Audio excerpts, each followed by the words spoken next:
Imagine this. You work 40 hours a week and still struggling to pay necessity for life. This is real for millions of Americans. According to the U.S. Department of Labor, the federal minimum wage has remained at $7.25 per hour since 2009. And during that same time, the cost of living has continued to rise. The minimum wage was originally created to ensure that workers could earn enough to maintain the basic standard of living. However, many experts believe that today's federal minimum wage no longer serves that purpose. During my speech, I will provide evidence that support my position that the federal minimum wage should be raised. I will also discuss how increasing the minimum wage could benefit workers, businesses, and economy. First, I will demonstrate how the current minimum wage is inadequate for many workers.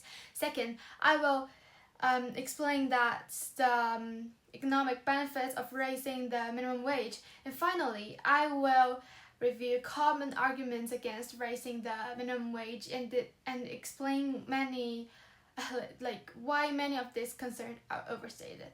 To begin with, the current federal minimum wage is simply not enough for many workers. The value of the minimum wage has decreased over time, even though the federal minimum wage has stayed at $7.25 per hour since 2009. Inflation has steadily increased the cost of basic necessities. Things like rent, transportation, and healthcare all cost significantly more than they did years ago. As a result, workers earning minimum wage today have much less purchasing power than workers in the past. For example, what used to cover a full week of basic expenses may now only last a few days. In addition, many full-time workers struggle to meet basic needs. Housing costs have increased significantly across the country. Food and healthcare expenses continue to rise as well.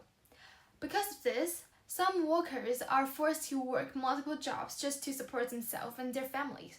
It is not uncommon for someone to finish one shift and immediately leave to another job, just to stay afloat financially. Furthermore, financial hardship affects workers and their families in many ways beyond income. Workers often struggle to save money for emergencies. For instance, even a small car repairs can create serious financial pressure. Financial stress can also affect physical and mental health. Families may also have fewer opportunities for education, stability, and long-term advancement. Now that I have demonstrated how the current minimum wage is inadequate for many workers, I will explain how raising the minimum wage can benefit the economy. First of all, higher wage increase consumer spending. Low-wage workers typically spend most of their income on basic necessities. When workers earn more, the money goes directly back into their communities. For example, it supports local grocery stores, restaurants, and small businesses. This kind of spending helps strengthen local economic. Furthermore, raising the minimum wage can reduce poverty. Higher earnings help workers better support themselves and their families. Some households may become less dependent on government assistance programs. Even a small increase in income can make a meaningful difference in financial stability and the quality of life. In addition, business may also benefit from higher wages. Employees who have paid fairly often feel more motivated and valued. This can lead to a higher productivity and better job satisfaction. At the same time, higher wage may reduce employee turnover, which helps businesses save money, or hiring and training new workers.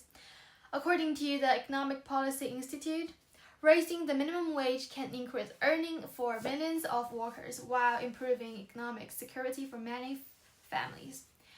Now that we have examined the economic benefits of raising the minimum wage, let us consider some of the common arguments against it.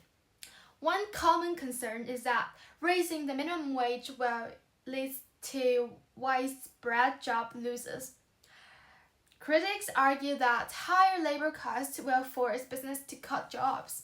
However, research shows that the moderate increase in the minimum wage do not always lead to significant job loss. Many employers adjust in another way, such as improving efficiency or reducing turnover.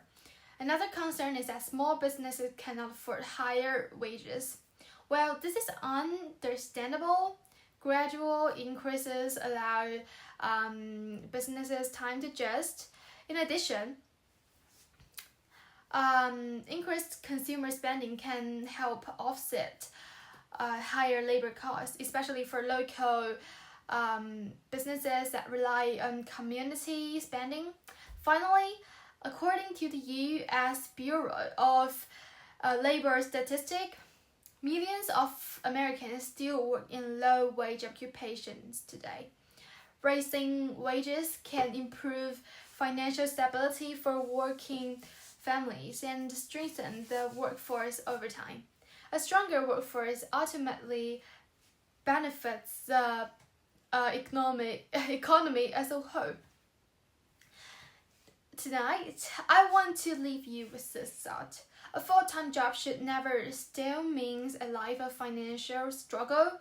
If someone is working 40 hours a week, they should not have to choose between pay rent and buying groceries. This is not just an economic issue, but a question of fairness and dignity. So here's what we can do. We can start by staying informed about wage policy in your communities. We can support policies that raise the minimum wage, and most importantly, we can make our voice heard by contacting local and national representatives, because change does not happen without public pressure. Thank you for your time and attention.